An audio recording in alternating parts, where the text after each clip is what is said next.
Hello my dear students, dear friends, सभी को नमस्कार। मैं मुकेश सत्रावल आप सभी का मीओ अकेडमी पर आपके अपने यूट्यूब चैनल पर स्वागत करता हूं। आइए इस वीडियो के माध्यम से हम वर्षीट नंबर 4 है आरबीएसई बोर्ड राजस्थान की इंग्लिश सब्जेक्ट की है वो सॉल्व करते हैं। यदि आप चैनल पर नए जुड़े हैं तो चैनल को सब्सक्राइब कीजिए एवं बेल आइकन को प्रेस कीजिए ताकि हमारी वीडियो की नोटिफिकेशन आपके तक पहुंच सके। ओके, तो स्टार्ट करते हैं हमारा ये वीडियो। और इससे पहले यदि आप हमें सपोर्ट करना चाहते हैं तो आप इस वीडियो को लाइक कीजिए और आपकी कोई बातचीत हो तो आप कमेंट करिए, हमारे पास डायरेक्ट पहुंचती है वो सब बातें। ओके हाँ, और हम एक एक जो आपकी कमेंट होती है उसका रिप्लाई भी देने का प्रयास करते हैं। ठीक है, और अपने दोस्तों से आप चर्चा कर सकते हैं। म्यू अकेडमी पर है, यूट्यूब चैनल पे है, वीडियोस है वो अवेलेबल है any subject of class 10th and 12th। Okay, तो देखिए क्वेश्चन नंबर फर्स्ट में क्या है, what was the name of the aeroplane of the narrator. Narrator के एरोप्लेन का नाम क्या था? तो उसके जो एरोप्लेन का नाम था क्या? डेकोटा।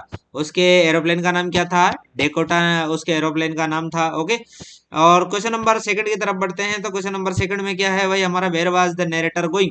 तो नरेटर है वो कहाँ जा रहा था? नरेटर जा रहा था कहाँ? इंग्लैंड जा रहा था। ओके, आगे बढ़ते हैं हम क्वेश्चन नंबर थर्ड की तरफ। तो थर्ड में क्या है, what did the narrator see in the sky like black mountains. तो ब्लैक माउंटेन्स की तरह है उसे आसमान में क्या दिखाई दिए? तो स्टॉर्म के जो है वो क्लाउड्स है, वो उसे स्टॉर्म के क्लाउड्स है वो दिखाई दिए। फोर्थ क्वेश्चन की तरफ हम बढ़ते हैं। तो how many aeroplanes the woman see on the radar in the storm. तो वहां पर कितने, उसको रडार पर कितने एरोप्लेन दिखाई दिए? Only one. अब बढ़ते हैं क्वेश्चन नंबर फिफ्थ की तरफ। तो फिफ्थ में क्या है, द ओल्ड एरोप्लेन जंप्ड। तो यहाँ हम जंप्ड आएगा क्योंकि यहाँ पर सेकंड फॉर्म दे रखी है, तो यहाँ सेकंड जंप्ड ही आएगा। Aeroplane jumped and twisted in the air. Okay, वैसे भी ये पास्ट की बात हो रही है कि स्टोरी है, तो जंप्ड यहाँ आएगा। आगे देखिए ये स्टोरी है, ऐसे ही यहाँ आई चेकड द मैप। मैंने जो मैप है वो चेक किया एंड कंपास एंड टर्न्ड। तो यहाँ देखिए, वैसे यदि आपको स्टोरी मालूम ना हो, सिंगल सेंटेंस है, तो यहाँ सेकंड फॉर्म का यूज हुआ है। इट मीन्स यहाँ पास्ट की बात है, तो हम यहाँ सेकंड फॉर्म का यूज करेंगे। आगे देखिए आई वेंट, यहाँ पर भी आप देख सकते हैं, यदि स्टोरी आपने लेसन पढ़ा इसलिए आपको मालूम है कि यहाँ सेकंड आएगा। लेकिन यदि जैसे मान लो एक सिंगल लाइन ही दे रखी, तो ये देख यहाँ पर देखिए सेकंड फॉर्म दे रखी है, तो सीधी सी बात है एंड से यूज किया, तो यहाँ पर हम सेकंड फॉर्म का यूज होगा। Okay, I went and asked, मैं गया और पूछा, है women in the control room. Control centre, तो कंट्रोल सेंटर पे मैंने पूछा, तो यहाँ हम लिख देंगे क्या? Asked. Okay, at the question की तरफ बढ़ते हैं। तो यहाँ पर कम का हो जाएगा क्या? कैम। अब बढ़ते हैं। अब देखिए हमारा जो ये पैसेज दे रखा है, इस पैसेज को आपको क्या करना है? ध्यानपूर्वक पढ़ना है। यहाँ दे रखा है, read the following lines carefully and answer the question that follow.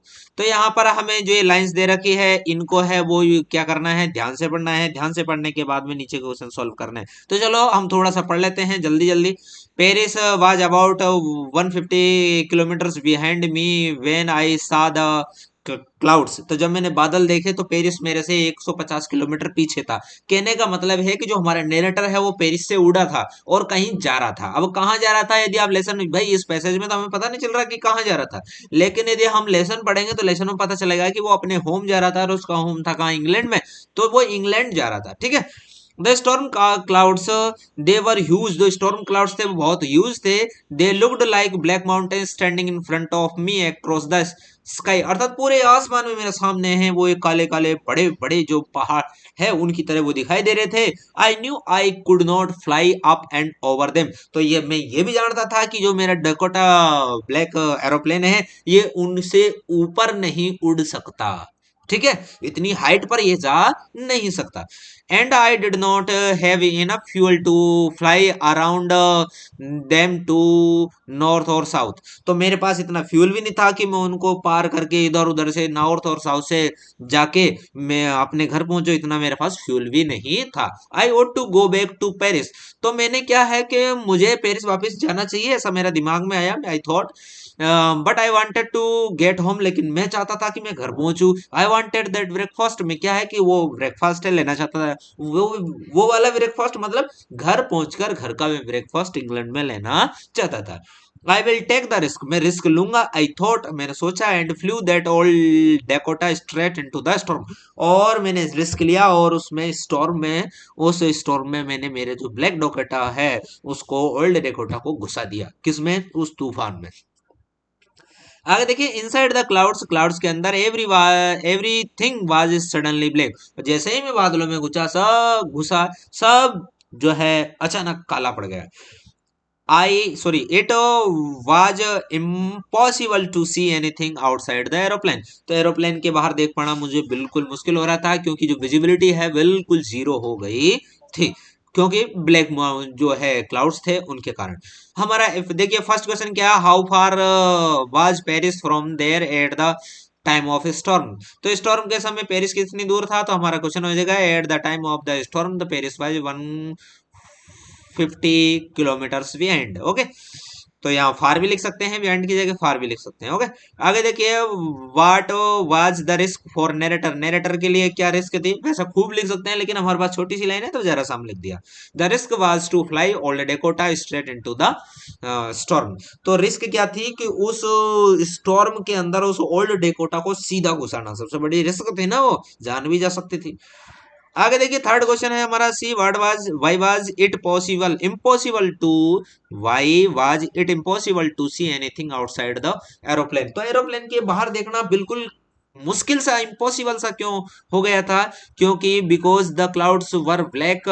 तो बादल थे वो काले थे, why they were too much dense, वो बहुत ज्यादा काले क्यों थे, वो बहुत घने थे।